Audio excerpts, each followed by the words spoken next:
بسم اللہ الرحمن الرحیم الصلاۃ والسلام علیک یا سیدی یا رسول اللہ وعلی آلک و اصحابک یا نور اللہ اللہم صلی علی محمد وعلی محمد۔ اللہ تعالیٰ ہم سب کو درود شریف پڑھنے کی توفیق و سعادت دے اور محبت سے پڑھنے والا بنائے اور ایسے پڑھنے والا بنائے کہ ہمارے شوق میں دن بدن اضافہ ہو اور زندگی کے سارے مسئلے حل ہوں۔ درود پاک کی برکت ایسی ہے کہ جب آپ اسے پڑھتے ہو اور ساتھ کسی گناہ میں کسی بری عادت میں انوالو ہو تو رفتہ رفتہ کر کے ایسا نظام متحرک ہوتا ہے کہ ایک وقت آتا ہے کہ آپ اس عادت سے نجات پا لیتے ہیں چاہے جتنا وقت لگ جائے، اور پھر اللہ کریم آپ کو برکتوں سے رحمتوں سے نوازتا ہے۔ آپ کی ظاہری باطنی جو برائیاں ہوتی ہیں، نگیٹیوٹی ہوتی ہے، گناہ ہوتے ہیں، وہ چھوٹتے ہیں اور آپ میں نکھار پیدا ہوتا ہے، بھلے ٹائم لگ جائے۔ اس لیے درود پاک کو لازمی پڑھا کریں۔ کبھی مت سوچا کریں کہ میں گناہ کرتا ہوں یا کرتی ہوں درود شریف پڑھنا چھوڑ دوں، ایسا نہیں سوچا کریں، درود شریف پڑھتے رہا کریں۔ اچھا، مجھے یہ واقعہ واٹس ایپ پہ میرے ایک ممبر نے بھیجا ہے اور وہ ایک صاحب کا بتا رہے ہیں کہ ان کو نشے کی عادت تھی اور آلموسٹ 20 ایئرز ان کی یہ عادت چلتی رہی، زندگی برائیوں میں بسر ہوتی رہی اور دن اور رات نشے میں رہے، برے کام کرتے رہے، اور جو کہنا چاہیے کہ اعمال ذکر اس کی طرف ان کا دل راغب نہیں تھا۔ ان کی ایک بزرگ سے ملاقات ہوئی اور ان بزرگ نے کہا کہ آپ کی ایج 50 ہو گئی ہے، 50 سال کی ہو چکے ہیں آپ، زندگی آپ نے بدعمالیوں میں گزار دی، برائیوں میں گزار دی، لیکن اللہ کی رحمت بڑی وسیع ہے، وہ ابھی بھی آپ کے انتظار میں ہے۔ آپ سچے دل سے توبہ کریں اور درود شریف پڑھنا شروع کریں، اللہ نے چاہا تو آپ کی یہ برائی ختم ہو جائے گی، آپ کا دل بدل جائے گا اور آپ کی زندگی نیکیوں کی طرف آ جائے گی۔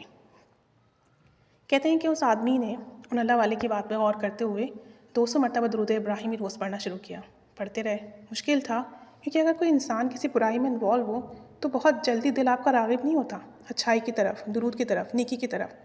لیکن بہرحال یہ درود ابراہیمی پڑھتے رہے، ان کے لیے بہت مشکل تھا۔ اور پھر رفتہ رفتہ کر کے کچھ وقت کے بعد انہوں نے درود ابراہیمی کی تعداد میں اضافہ کیا، پھر 400 بار، پھر 600 بار، اور بالآخر ایک وقت ایسا آیا کہ 1000 بار درود ابراہیمی پڑھنے لگے۔ جب 1000 بار درود ابراہیمی پڑھنے لگے تو ان کا دل اس برائی سے ہٹنے لگا، اب دل نہیں چاہتا نشہ کرنے کا، اور انہوں نے پکا ارادہ کر لیا، سچی توبہ کی کہ اب زندگی میں کبھی نشہ نہیں کروں گا، برا کام نہیں کروں گا۔ کہتے ہیں کہ اب چونکہ جب انہوں نے بالکل یہ ترک کی اپنی عادت تو بیمار ہو گئے، بستر سے لگ گئے، تو لوگوں نے مشورہ دیا کہ کوئی بات نہیں، تھوڑا تھوڑا کر کے ترک کرو، ایک دم سے ترک کرو گے تو بہت مسئلہ ہوگا، صحت خراب ہوگی، جان پر بات آ جائے گی۔ لیکن وہ ثابت قدم رہے، انہوں نے کہا نہیں، اب اس چیز کو ہاتھ نہیں لگاؤں گا، اور واقعی اللہ کی رحمت ایسی ان پر نازل ہوئی کہ رفتہ رفتہ کر کے جو انہوں نے پکا عہد کیا، ارادہ کیا کہ اب ہاتھ نہیں لگاؤں گا، الحمدللہ آج یہ ان کی عادت بالکل ختم ہو گئی ہے، زندگی میں سکون آ گیا ہے،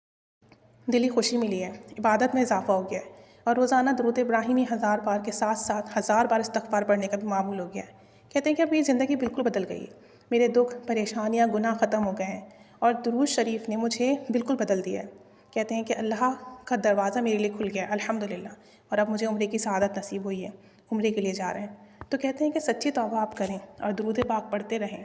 اور اللہ کی رحمت سے مایوس نہ ہوں، پھر بھلے کوئی آپ کو جو بھی کہے کہ یہ برائی آپ رفتہ رفتہ کر کے ترک کرو، اگر آپ نے ایک بار ارادہ کر لیا، اس پر ڈٹ گئے، تو انشاءاللہ عز و جل اللہ کی غیبی مدد نازل ہوتی ہے، اور جو ارادہ آپ نے کیا ہوتا ہے نا اس پہ آپ کو استقامت ملتی ہے۔ تو استقامت کے لیے نا کوشش کیا کریں، جب کوئی ارادہ کریں تو پھر جیسے ہی حالات کیوں نہ ہو اس پر پابندی اختیار کریں، اور پھر 1000 بار درود ابراہیمی پڑھنا یہ بہت برکت اور سعادت کی بات ہے، اور ساتھ استغفار بھی کر رہے ہیں۔ تو آپ لوگوں کو بھی کوئی مسئلہ ہو، پریشانی، درود پاک سے اس کا حل کیا کریں۔ سالوں کی پریشانیاں، سالوں کی بیماریاں، سالوں کی بری عادتیں درود پاک کی برکت سے ختم ہو جاتی ہیں، اور پھر درود ابراہیمی، استغفار، اس میں تو آپ سمجھ لیں کہ پوری کائنات کا نظام ہے۔ تو کوشش کریں کہ کثرت سے درود پاک پڑھیں، استغفار کریں، گناہوں سے سچی توبہ کریں، اللہ کی رحمت سے کبھی مایوس نہ ہوں، بلکہ کوشش کیا کریں کہ نیک اعمال کی طرف راغب و دل، تنہائیوں میں ذکر کیا کریں تاکہ اس کی بہت برکات ملے۔ اللہ تعالیٰ ہم پر بھی رحمت کی نگاہ فرمائے۔ 22 سال کا گناہ اللہ کی رحمت سے، کرم سے، درود پاک کی برکت سے ختم ہوا۔ اللہ تعالیٰ ہم سب کو بھی درود پاک کی، استغفار کی توفیق عطا فرمائے، آمین۔